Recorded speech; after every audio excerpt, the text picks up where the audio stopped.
विशाल जी ने गाड़ी ले ली और जिग्गेश जी ने एसी लगवा लिया। जिग्गेश जी ने कार ले ली, विशाल जी ने एसी ले लिया। हमें इस तरह की बात हमारी मंजिल तक पहुंचने से रोकती हैं। मैं आपको एक कहानी सुनाता हूं जिसके माध्यम से आप समझेंगे कि हमें इस तरह की बातों में नहीं उलझना है। एक बार भगवान कृष्ण एक व्यक्ति के घर पहुंचे और उस व्यक्ति से कहा कि मैं आपके दुखों को दूर करने आया हूं। भगवान कृष्ण एक साधु के वेश में गए थे। उस व्यक्ति ने विश्वास नहीं किया और कहा कि आप तो साधु महात्मा हैं, भगवान कृष्ण हो ही नहीं सकते। भगवान कृष्ण ने उसे अपने वास्तविक रूप के दर्शन कराए तो उस व्यक्ति को विश्वास हुआ कि हाँ, ये भगवान कृष्ण हैं। भगवान कृष्ण ने कहा कि ये डायरी है, इसमें आपके नाम का पेज है और उस पेज में आप अपने बारे में जो भी लिखेंगे वो सच हो जाएगा।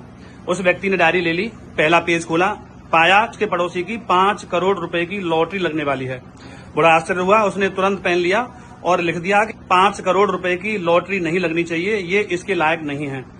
उसने दूसरा पेज खोला, उस पेज में लिखा हुआ था कि आपका दूसरा पड़ोसी आज कार लेने वाला है। उसे बहुत आश्चर्य हुआ। उसने तुरंत पेन लेके लिख दिया कि यह व्यक्ति कार नहीं ले पाए क्योंकि ये कार डिजर्व नहीं करता है, कार के लायक है ही नहीं, बहुत बेकार आदमी है। तीसरा पेज खोला उसने, जैसे ही तीसरा पेज खोला तो उस पर उसके दोस्त के बारे में लिखा हुआ था कि उसके दोस्त की सरकारी नौकरी लगने वाली है।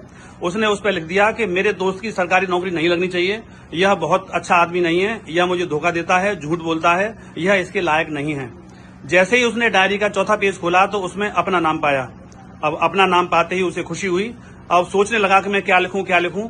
जैसे ही वो अपने बारे में लिखने वाला था कुछ अच्छा, तभी भगवान कृष्ण ने उस व्यक्ति से पेन छीन लिया और कहा कि टाइम खत्म हो गया। भगवान कृष्ण ने जैसे ही उससे कहा टाइम खत्म हो गया तो उस व्यक्ति को बड़ा आश्चर्य हुआ, बड़ा पछतावा हुआ।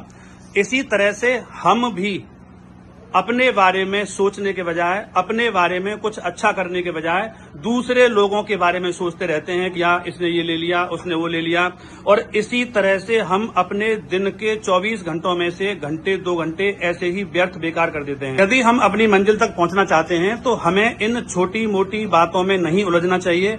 यदि हम इन बातों पर ध्यान देंगे तो इन्हीं बातों में उलझ के रह जाएंगे, हम अपनी मंजिल तक पहुंच ही नहीं पाएंगे।